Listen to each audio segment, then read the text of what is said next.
So good afternoon, good evening, good morning, depending on where in the world you are, everybody. Thank you all for coming to the first keynote lecture of the 3D Imaging and Modeling for Classics and Cultural Heritage Summer School. Gabriel Badar, and my colleague Alicia Walsh are running this summer school, and we'll also be chairing and moderating this keynote.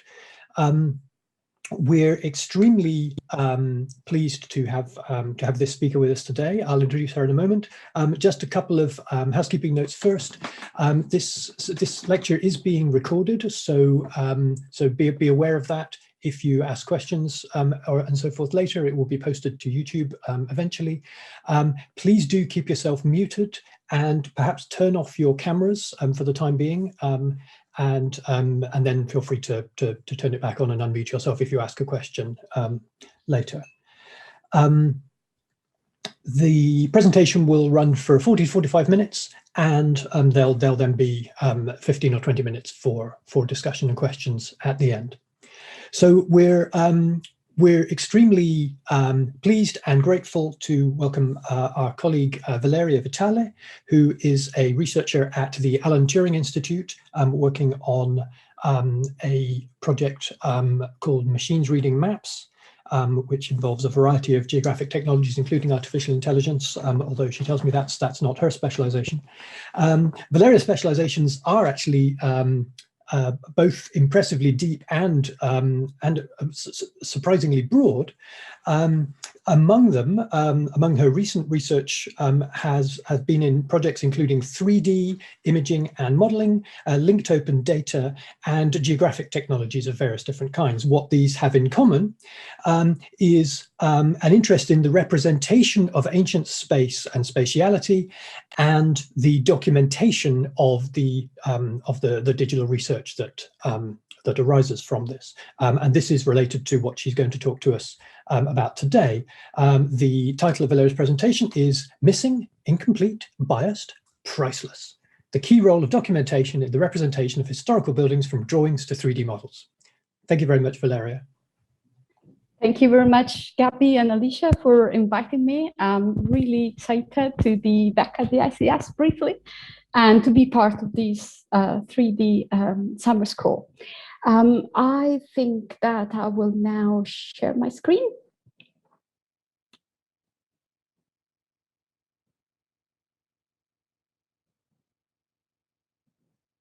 Can you see my slides? Yes. Wonderful, thank you. Okay, so I would like to start this lecture with a few thoughts on the communicative processes that are set in motion when we create a 3D visualization. So as many of us know, a 3D model is a representation that reproduces some of the qualities of an object.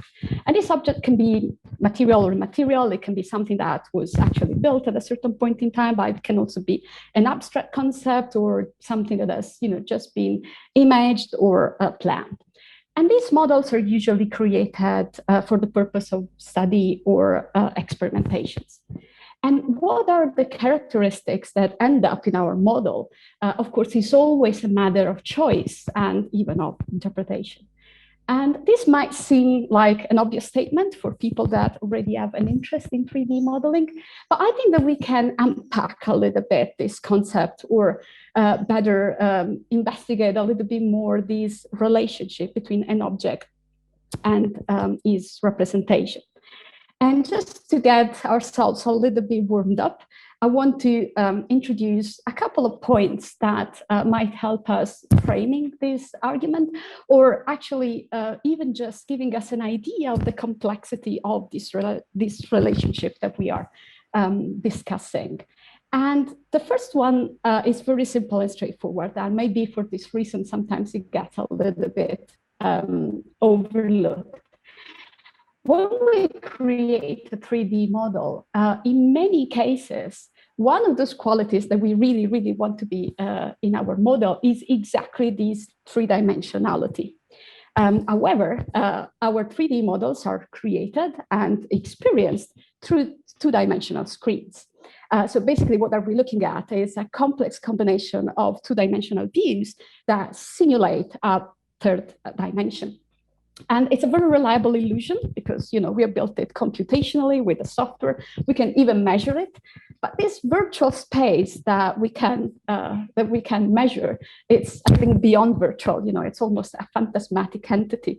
And I think that in this respect, 3D models have almost more in common with the tradition of trompe than the one of scale models and miniatures. You're seeing here this beautiful fake dome in the Church of Sant'Ignazio in Rome. And the second point that I wanted to use to get started, I've actually borrowed from classics, and I hope that the classicists in the audience will forgive me because I'm going to use it in a bit of an unorthodox way. And I'm talking about the concept of ekphrasis. And as you well know, ekphrasis is usually is used to define poetic descriptions of visual works of art. The most famous of all for classicists probably being the description of Achilles' shield in the Iliad. However, in a more extended meaning that is not unusual, ekphrasis is also used just to define works of art that are recreated in another form of art. And the reason why I brought ekphrasis to this talk is not to talk about the artistic merit of 3D modeling, but just to highlight the amount of recreation that is involved in moving from an architectural object to its representation in a 3D software that is using 2D to simulate 3D. And I think that it's an amount of recreation that is comparable to the one that is needed to a poet to describe a statue, a theatrical play, or indeed a divine shield. By the way, I really love how Achilles' shield went from ekphrastic description in verses in Homer to ekphrastic recreation of those verses through the illustration. And before we go further into this talk, I just wanted to make a little clarification that when I talk about 3D models, what I mean is specifically those 3D files, those visualizations that are created from scratch, that are designed using computer software. They are sometimes labeled as computer-aided design. And they are somehow opposed to other families of 3D technologies that the students should be familiar with now, which are the 3D imaging technologies. You're seeing here a few examples of photogrammetric models, also featuring a guest appearance of one of the statuettes from the Ehrenberg collection. And photogrammetric models, like all the other imaging technologies, are very good for representing things in their current state. It would be fairly bizarre, not impossible, but fairly bizarre to use 3D modeling or CAD modeling to represent something as it is now, even if we're talking about an historical building. I think that the elective aim of 3D modeling as the operation of creating an image in 3D is making the invisible visible, representing something that doesn't exist because it has been destroyed, because it's a former or future state of something, but something that cannot be seen now. So we visualize it through the 3D model. And the way in which we make these invisible qualities visible, it's basically through a lot of research. So what we do is trying to know as much as we can of the previous representation of the object that we want to represent. In my examples, I will be talking mostly about ancient buildings. So we look for previous representations of these buildings. And actually, we look for previous ekphrasis of these buildings because we look for photographs and drawings and watercolors and even literary descriptions. So if we wanted to visualize this relationship that just our experience, our knowledge of the object when we create our representation in 3D is not usually direct with the thing that we want to represent, but goes through several other representations. So we're not talking about the ekphrastic process of representing an architectural building through 3D model, but we are also talking about researching previous ekphrases of that object through secondary sources, and then performing a sort of double ekphrasis of all these material to get to conjure together an image of that object that we want to represent. And now I've asked you so far to think of 3D modeling almost as a form of art, just for the sake of the argument. However, maybe it would have been more appropriate to talk about a visual language. And that is not because we can't do art with 3D software. There are amazing 3D artists out there, but this remark, this clarification is not about the potential of 3D modeling. It's more about the scope of the 3D models that we create in academic research. And just to highlight one major difference between those beautiful 3D art that you can find online and academic research that makes use of 3D visualization is that artists don't have to explain what they have done, how they've done it, and why they've done it. And also, compared to academics, they are way less keen to be cited and reproduced. So what I think is one of the main elements that distinguishes an artistic representation of a building from a piece of research in 3D is exactly this process of explaining as much as you can your process. And so what makes a 3D model a piece of research, in my opinion, is documentation. And documentation is a broad term that is used with slightly different meanings in different disciplines. If you are a programmer, documentation could be commenting your code. If you're an archaeologist, maybe it's taking photographs. If you are a librarian, maybe it's adding very rich metadata to the digital collections. And of course, all these kinds of documentation, all kinds of documentations are very useful and very precious.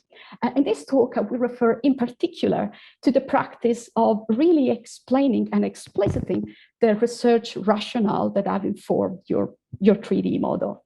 And this concept has been expressed, I think, very well by Drew Baker, who was my mentor and colleague at King's Visualization Lab some years ago, and is sometimes referred to as paradata, which I think is a nice word, and we should keep it in fashion.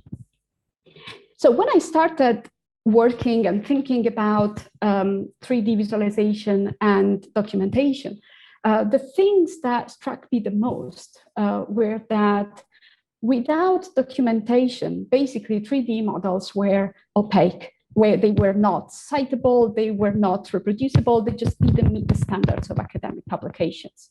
And also, I thought that when you explain why you have done something in a certain way, then your model becomes way more informative, way more useful, and it can even become a means to teach 3D modeling or a virtual space to exchange ideas and hypotheses with other researchers. Also, I was very much convinced that only when it is clearly documented, a 3D model is actually and meaningfully reusable. And of course, I still think all of these things. However, the more I started looking into the secondary sources that I really wanted to investigate, because I wanted my 3D documentation to be really thorough and really precise and really rich. And the more I got in contact with this, it's not going further. Oh.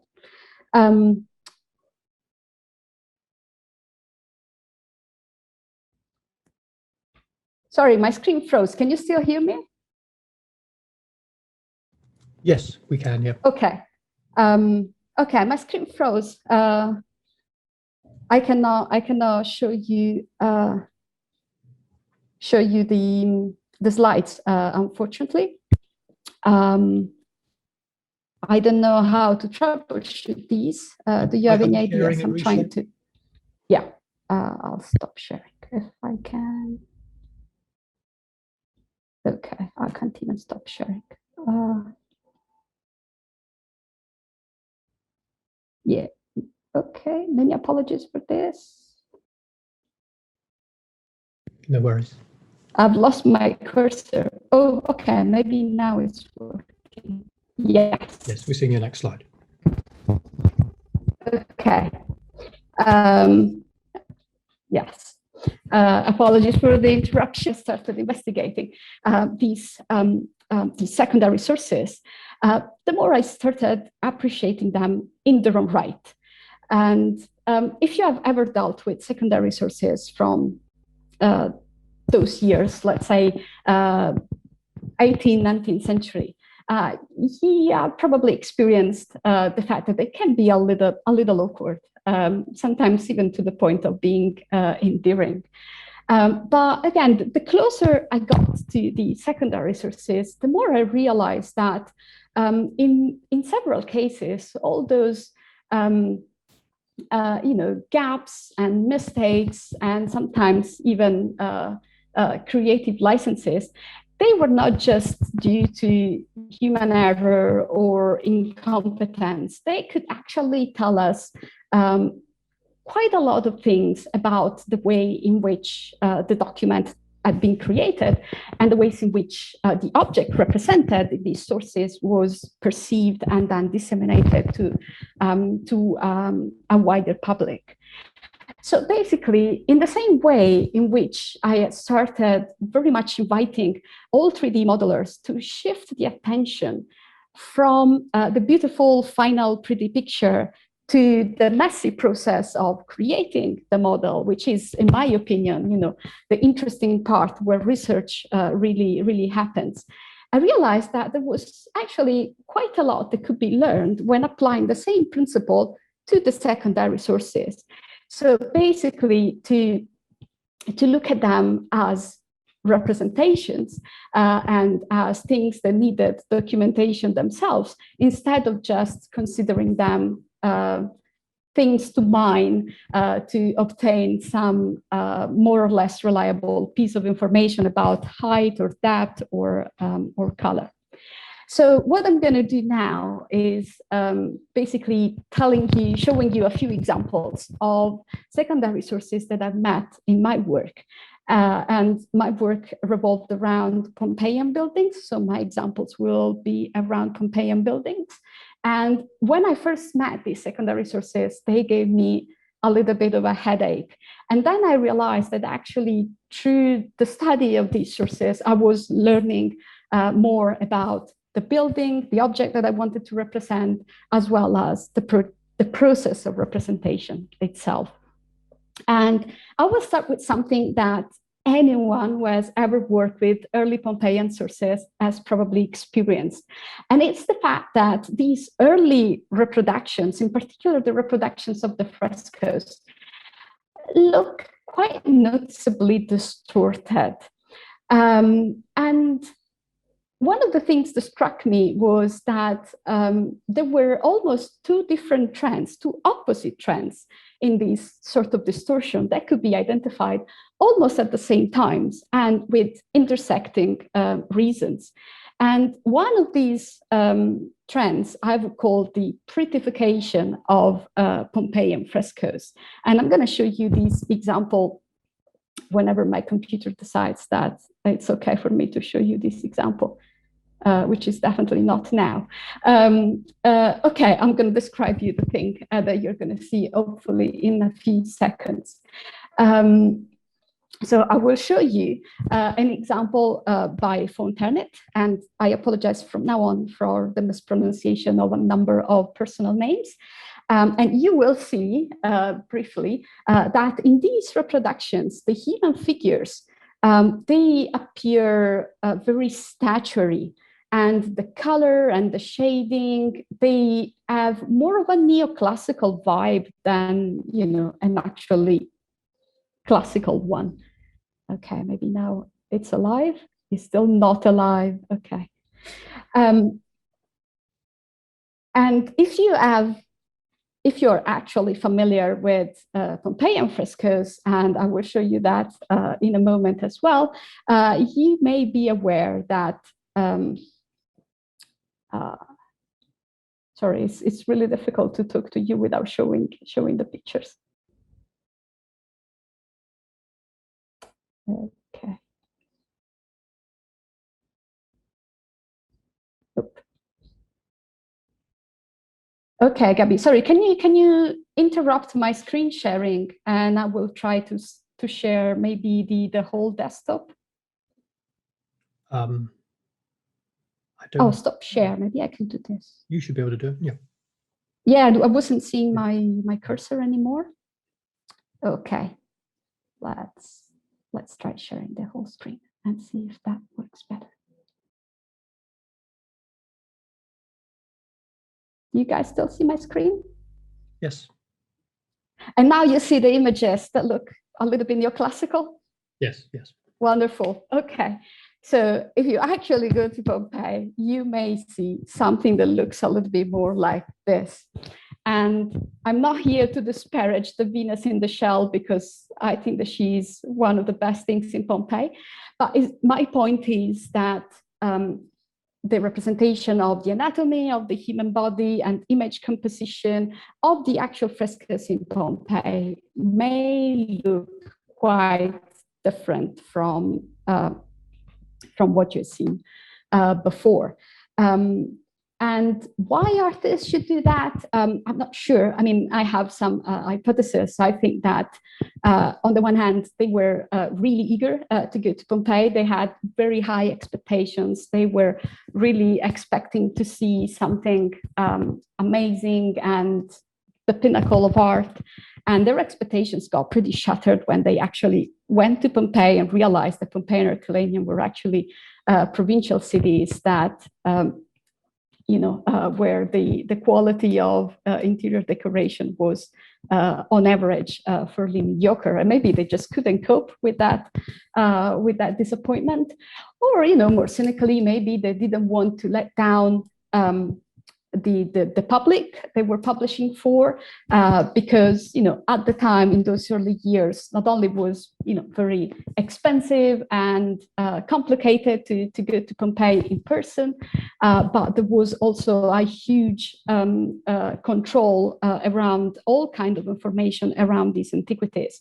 The royal family in the Kingdom of Naples was incredibly jealous about any kind of information in this respect. They were very proud of this collection. So maybe one last hypothesis is that trying to please the king with some flattering reproductions of Pompeian frescoes might have also been a good career move. We don't really know, but there are. Oh no, I still can't proceed. Oh, this is so unfortunate. So my next slide would have been. Just see your slide picker view. It's not ideal, but maybe that will be that like a different use. Yeah. You also have to stop sharing for me because I can't do that. I'm not sure I know how to do that. Okay.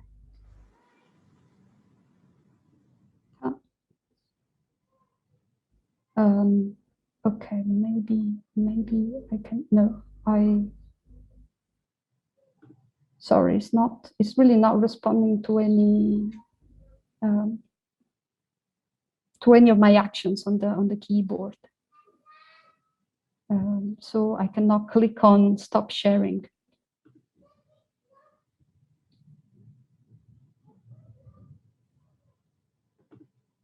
Okay, maybe now I've stopped sharing.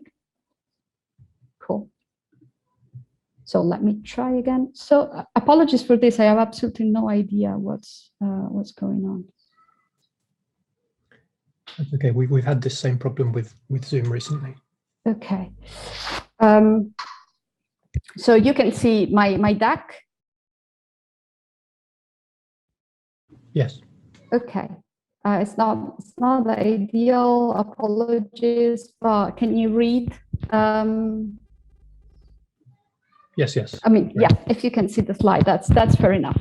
I just wanted to say that there are, there are documents that say explicitly that there were people that were, actually going to Pompeii because they had been attracted by these fantastic representations of Pompeian frescoes, and they were going to be quite sorely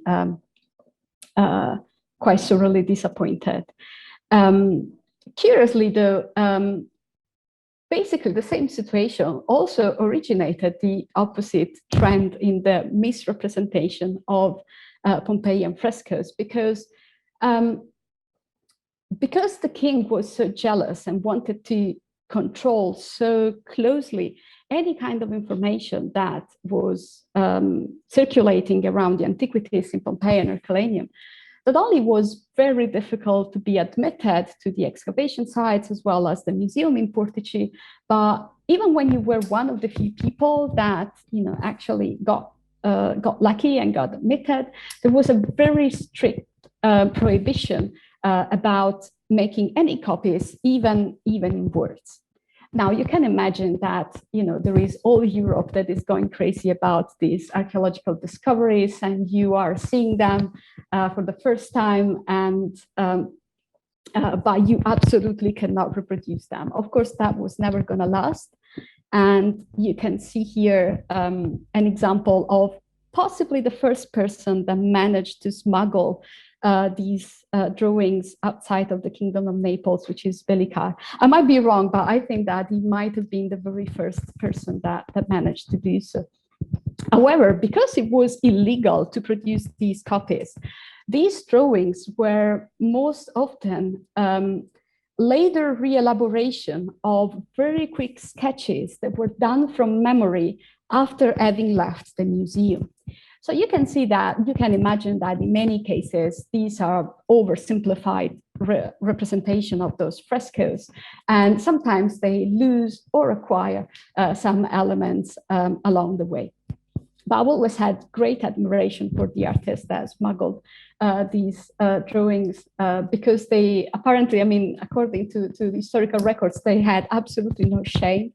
And they would use all the least dignified strategies to try and reproduce these sketches, including faking several sicknesses and so on.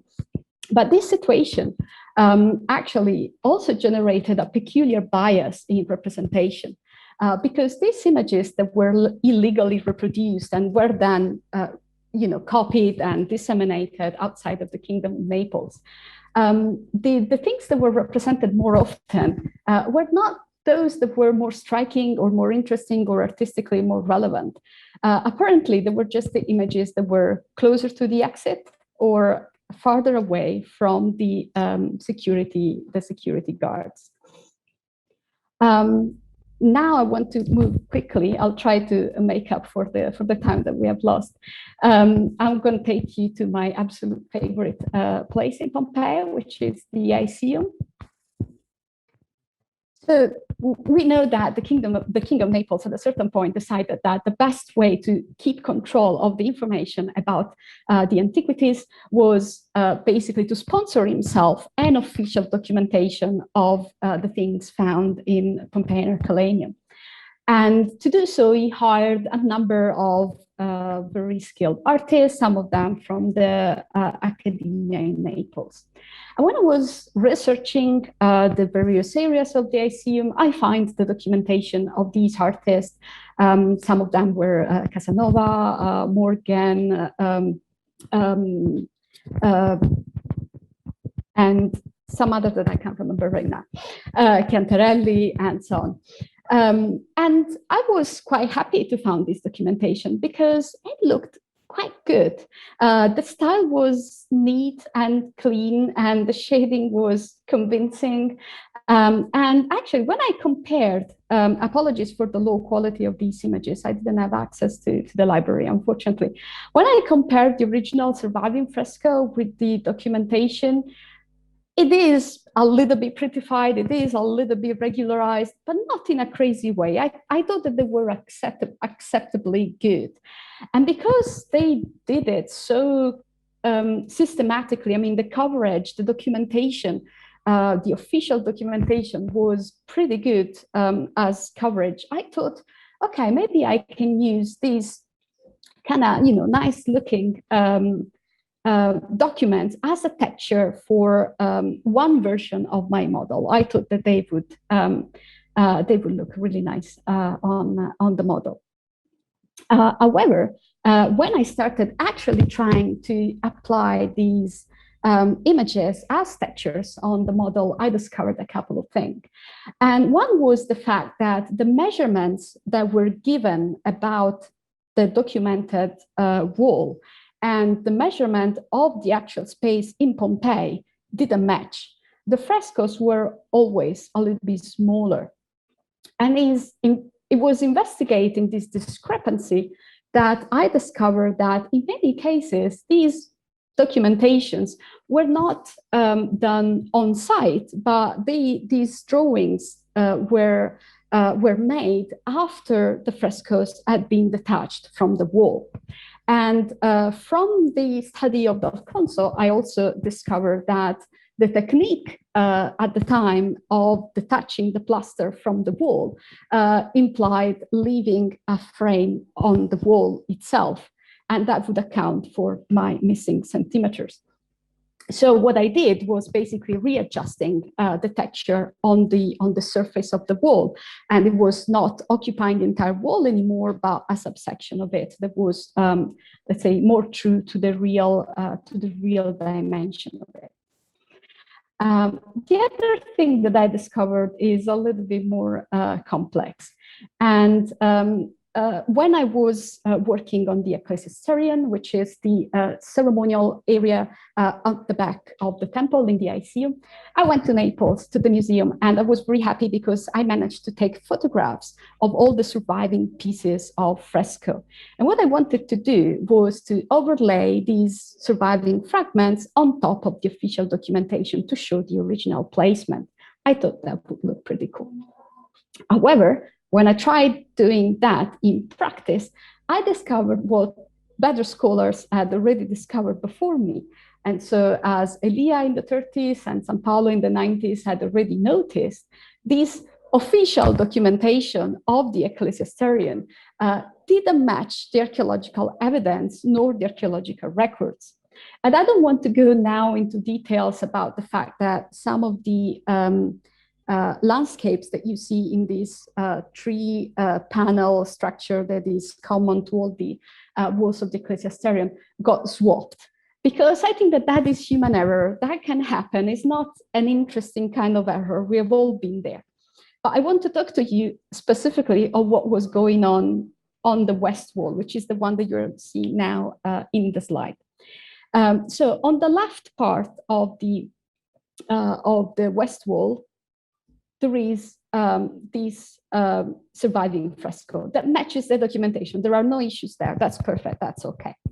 However, the fresco that you see on the right side is this one. Oh, you're not seeing my animations this way. Okay. Well, the fragment that you see on the left is fragment 167. Which is in the archaeological records, it is recorded as coming from the west wall of the ecclesiasterion. Plus, homogeneity of style and a number of other elements make us really confident in saying that the positioning of this fresco is indeed here on the right side of the west wall. However, our team of official documentators seem to have completely forgotten this fresco. This fresco doesn't appear, this fragment doesn't appear anywhere in the documentation. It's like it got, mysteriously lost.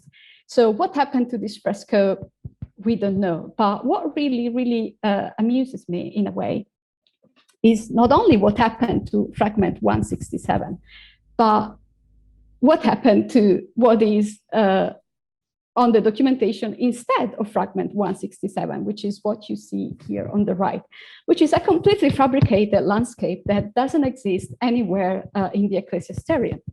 So in the first place, I am incredibly impressed that this team of artists was able to mock Pompeian style, and in particular, the style of, Isiac landscape, so much so that, if you don't know that that is fake, you wouldn't notice it. It's really, really, well done. It's really homogeneous, so kudos to them. On the other hand, why did they produce a completely fake landscape instead of the one that they had forgotten? I don't know. I wonder if even this official documentation was sometimes drawn from memory. And this fake phantasmatic landscape is just a too creative re-elaboration of a very quick sketch of Fragment 167. And in the passage, it got so much re-elaborated that it became another thing. I don't know. I talked about this thing with a colleague that works in the archives in Naples, and what she suggested is that the artists were probably overworked, which is perfectly believable, and maybe to speed up the process a little bit, they created some sort of boilerplate scenes to use as fillers. And I would be very curious to investigate this further and to check if there are other cases in which the official documentation actually doesn't match the archaeology. And also to see if there are cases in which the same landscape repeats. And the reason why I told you this story was, well, in the first place, to say that sometimes even wrong sources and sources that are mistakes can generate very interesting research questions. And the other thing is to beware of a realistic style. And that I meant both when you create your own model, so use a realistic style carefully, because it communicates a certain idea of, of accuracy that might not be suitable, but also when you assess the secondary sources, because, yeah, well, we can all be victim of very good shading. Okay, we're now going to move to another house in Pompeii, which is the House of Orpheus, and to yet another time when I was trying to use secondary sources to texture my model. So I was trying to visualize the House of Orpheus, and I came across the work of Presson. You may be very familiar with it, and he reproduces a few famous walls in Pompeii, and he also covers the House of Orpheus. In particular, was working on this tiny room that is at the back of the garden with the famous fresco of Orpheus. And when I saw this painting, I immediately thought, this illustration, I thought, oh, wonderful, I can use this to texture the long wall of the rectangularly shaped room. However, just after a second look, I realized that it wasn't, the long wall, but it was maybe meant to be the corner. So I could use this image to texture the short wall and, half of the long one when duplicated. But when I went to Pompeii and I stepped into that room, I realized that that wasn't what I was looking at. What I'm looking at here is the way in which Presson made the most of the available means that he had. And my reckon is that it was allowed only one page per room. So what they did was basically condensing in one illustration all the decorative elements that occur in the entire room. So if you step into the room, you recognize this adorable lunette with the bird and the cherries that you see in the illustration. And this is the north wall of that room. However, as you can see, in the north wall, there is a door. But the door, is completely absent in Presson because he didn't care about the door. This is not a realistic representation of that particular wall. And what Presson puts there instead of the door is this cute cherub that is actually on the south wall. It's on the opposite wall of the little bird. And in the south wall, instead, the lunette is missing. So we don't know exactly what was there. So basically, with all the visual information that I have in this single image, I could actually texture the entire room once, I expanded it. And once I understood what was going on here.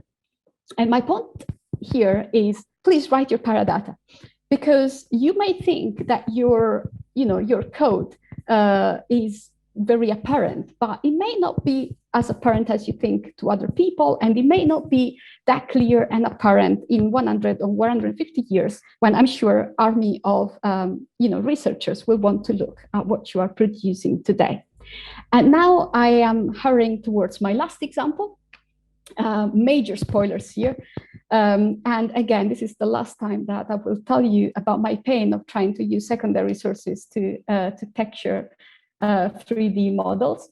When I was working on my model of the Temple of Isis and the Lyceum, I really tried to be as thorough as possible and look for anything that was ever recorded about that place. And I was lucky because it's an over-recorded place.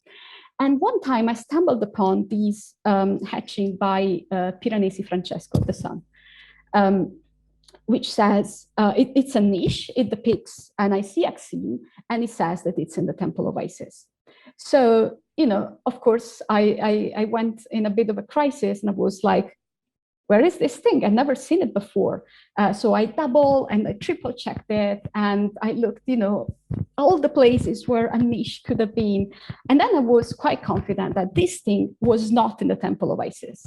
And Francesco was mistaken. And the fact that the scene was Isiac made him, get confused and record it as from the Temple of Isis. Although I discovered afterwards that I think it's actually in the Predia of Julia Felix. So it's totally not in the Temple of Isis.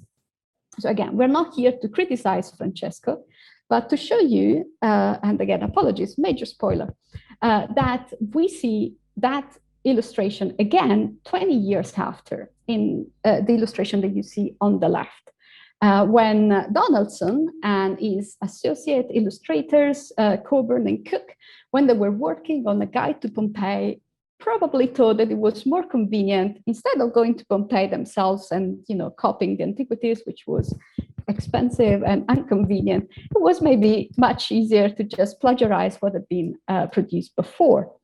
And plagiarizing without giving any credit, they also reproduced the same mistake. So in Donaldson's guide, this image is also credited as in the temple, is captioned as coming from the Temple of Isis.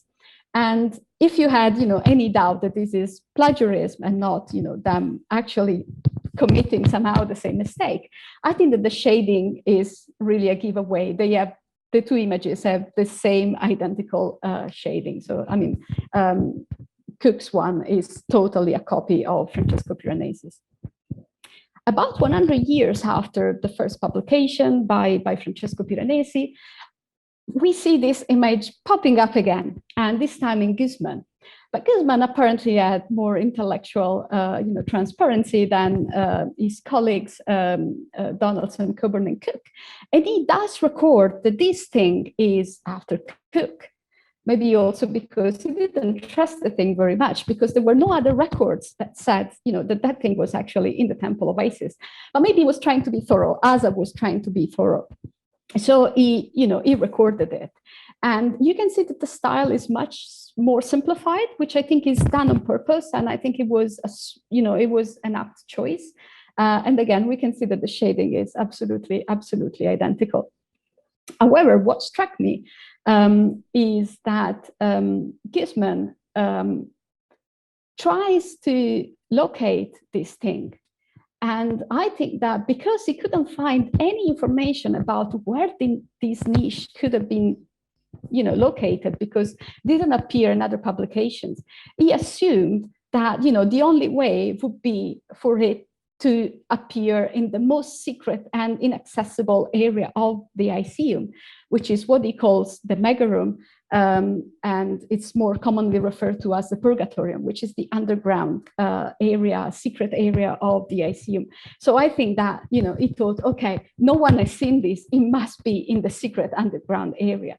Unfortunately, I mean, I've been there; it's totally not there. This is in the Predia of Julia Felix, and my point in this last example is first, that mistakes can tell stories, and following back mistakes, we can again learn about the practice of representation. And But maybe more importantly is that I think that you can use any source, even the sources that you don't trust 100%, as long as you document it. And my approach to documentation is very much, it's quite similar to what Guzman did. It's just saying, okay, this information comes from here. It's really a straight link from my output and the things that generated it as sources of information. And this is why I am sometimes a little bit diffident towards the use of values of certainties when writing documentation, because I actually find certainty a little bit of a volatile concept to measure. And one can be 100% certain that this image is in Cook. That doesn't make it a correct source of information. Well, just saying, I find this in Cook, that will always be correct, because that's just exactly what happened. So what I tried to do so far in the midst of some technical difficulties was actually showing you how documentation can really become richer when it goes on two parallel levels. No, actually, they're not parallel, they are intersecting levels. And one is taking care of your own documentation and trying to be thorough and and complete about it. And the other is trying to almost retro-engineer the documentation of the secondary sources that you're using, and that are themselves representations, and they are themselves better understood when they are accompanied by documentation, or by a supposed documentation. So what have I learned by getting a little bit closer and more intimate to secondary sources? Well, in the first place, as I have said in other venues, that I think there is no better way of knowing an ancient building than trying to rebuild it. And I think that the making process is an amazing learning process. But also because in order to get the information that you need materially to build a 3D model, you have to hunt for these secondary sources. You have to hunt for any piece of information like a hungry detective. And sometimes you find more than what you were looking for. But I also hope that this reflection has helped us to think differently about 3D models, and to ask ourselves, what are we actually representing when we are producing a 3D model? And again, this would have made a lot more sense with an animation. But my point was that we're not representing the object. I don't think that it's possible or even interesting to try and make an accurate copy of something that we will never know how it looked like. But I think that what we are representing is our knowledge of that object, and all the layers and layers of interpretations that have enriched each other and influenced each other, and they have infused the aura of the object and its history and its reception. And I think that it is through documentation that we can really bring to life these very complex relationship, and we can also stress how our last representation, our 3D model, has now joined this same representational universe. And now that I hope that you got all excited about documentation, how important it is, it's time for the bad news. There weren't standard for documentation at the time of the early sources in Pompeii and the early representations in Pompeii. There is no standard for 3D visualization now for its documentation. That doesn't mean that there have not been attempts in the past, since the time of Piranesi, father. We can see beautiful examples like this one, in which the reproduced, the copied from the site elements have one style, and the reconstructed elements have another style. Piranesi is well known for his very, very lengthy explanation boxes, so I've always considered them a bit of a kindred spirit. And there are, of course, precedents and examples for 3D documentation. Some of them are excellent. There are books, articles, websites, models that are annotated in the viewer. I'm not here to argue for one method over another. I'm just here to say, please write your documentation. It is crucial. It is really important. It really makes the difference, between just an image and a piece of research. And now, okay, this is really going to be a spoiler. This is my very last slide. So when I told to one of the organizers that shall go unnamed the title of my talk, they commented that it reminded them of one of those old Mastercard commercials. I don't know if you remember that. It was, a price for everything, but then something else was priceless. So I thought of using this comment to actually make my very last point, which is that, we should actually put a price on it. It is invaluable, but we should put a price on it. And documentation should be budgeted in the project from the very beginning. It shouldn't be an afterthought. It shouldn't be something that is done in haste at the very end. It shouldn't be something that, is left for, when we have run out of money and energy and steam. It should be, a crucial component of any good scholarly 3D visualization. Yeah, that was the very last one. Thank you.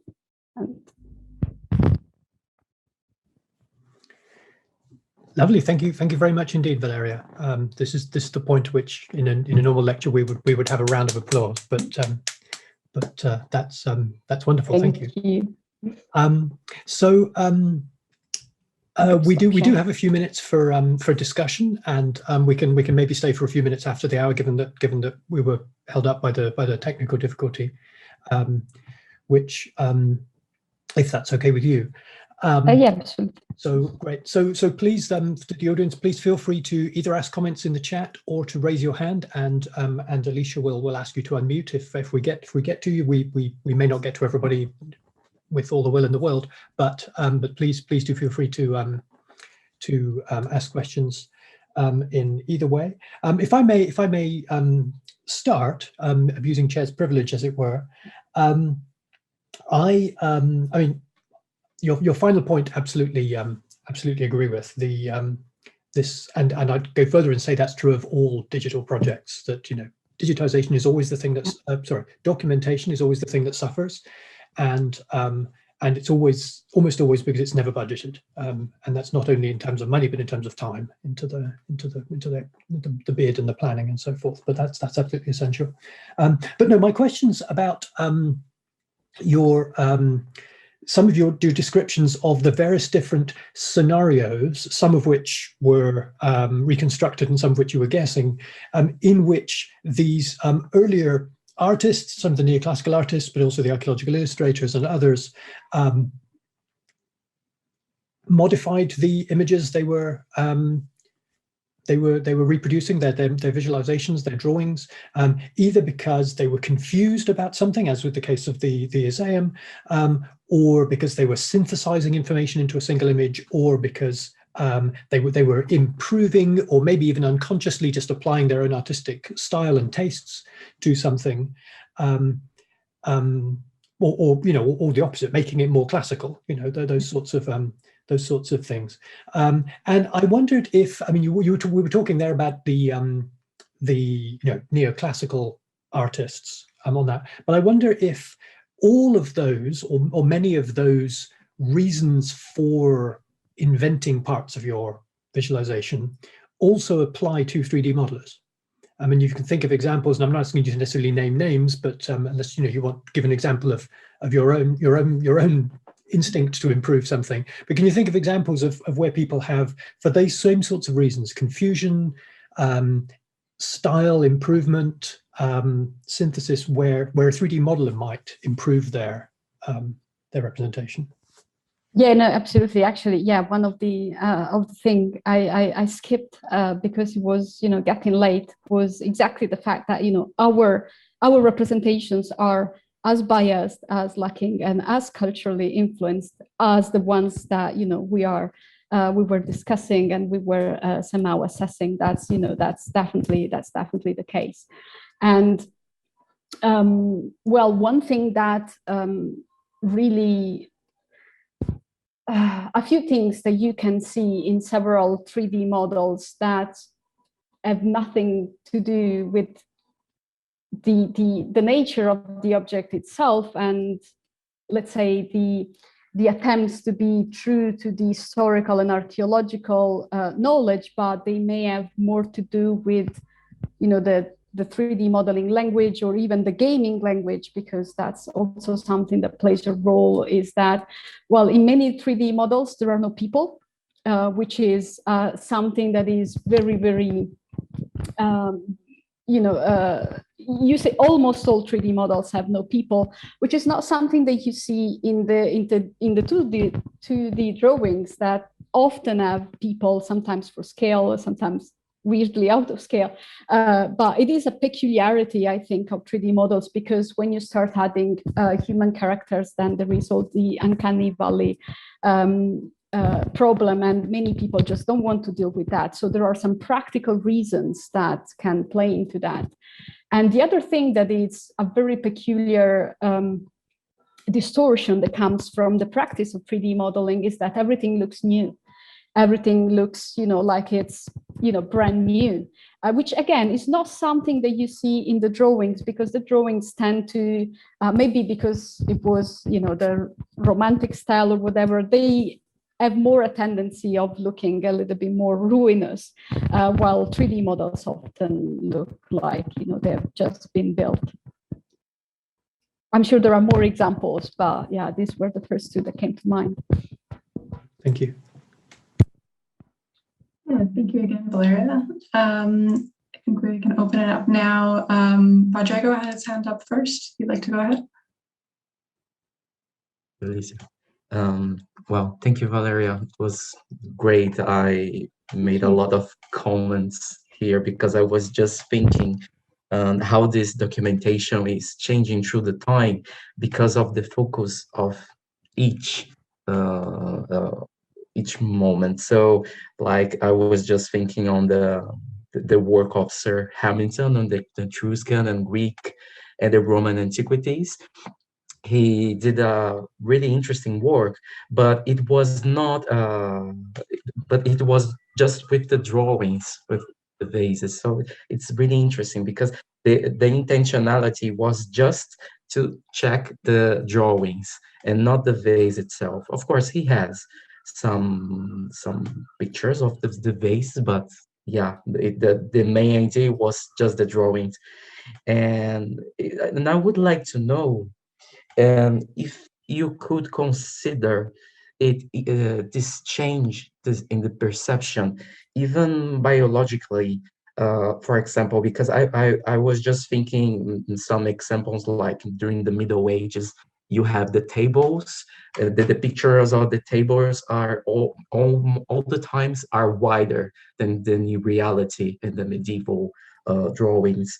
And I'm also considering another moment, another different moment, where in Florence you have the Brunelleschi, sorry, that he is using the perspective to see the Baptisterium, and is shocking, causing some frisson in the Florence society because it's a new way to look. So I would just, after all this, sorry, I would just to like to know, what do you think about it? It's possible to link our biology to all these changes besides the trends of the times? Well, I don't see much as a matter of biology, because I think that biology hasn't changed much through the centuries. But I think that, I mean, what struck me, or what you were talking about, is more for me a matter of focus, a matter of what was important and what was relevant in the representation, because of course it's impossible to represent everything. You always select what you are representing, and what is important to you is what you give attention and is the focus of your representation. And sometimes everything that is around it gets distorted just because it's not relevant to you. So why should you, waste your time doing accurate representation of something that is not relevant to you? And there are, some great examples that I sometimes show during 3D modeling classes of, people copying the same tombstone. And you can totally see, the people that are interested in the letters and the people that are interested in the statue, they look like completely different objects, but I mean, they're both correct. It's just a different, let's say, segmentation of what you want to reproduce. Hope that has answered your question a little bit. No, yeah. Thank you very much. Thank you. Orly, would you like to go ahead? Yeah, thank you very much. A really inspiring talk and very relevant for many of the stuff I'm working on. And I just wanted to ask you whether you have any thoughts of how you would like such power data to be shown and represented in and made available. I mean, connected to the model, kind of linked to it on the side, a separate article. Okay, I didn't want to go into that. I wrote my own documentation guidelines, which are based on linked open data, basically, because as I said, I like the idea of, this almost agnostic kind of documentation. Like, I'm not saying if this source is good or bad. I'm not saying how certain I am. I'm just saying I use this source. And I think that linked open data is very good at that, just creating a connection, saying, the look of this element in my model is related to these sources. I also wrote a very synthetic ontology just to define this relationship, like, it's based on this, is inspired to this, and things like that. And I thought that it would make sense, that it would work. However, I'm not sure that, that is the best way to go. Not many people seem to, think that linked open data might actually be a good way to go. And I don't see agreement anytime soon on a standard way to do documentation. And what I decided that, it's not good to wait for that standard to come along. It's better to start doing your documentation anyway, in any way that is convenient to you. I like linked open data. I like how ontologies really, controlled vocabularies really force you to restrict your choices, to think formally about what you're doing, in what categories does it fall what I'm doing. So I like that. But, if you're more comfortable writing an article, if you're more comfortable, creating annotations in Sketchfab for your model, I think that, they all work as long as you do it. Yeah, I guess the key there is document, and then we can figure out later if it needs to be standardized. Any more questions for Valeria?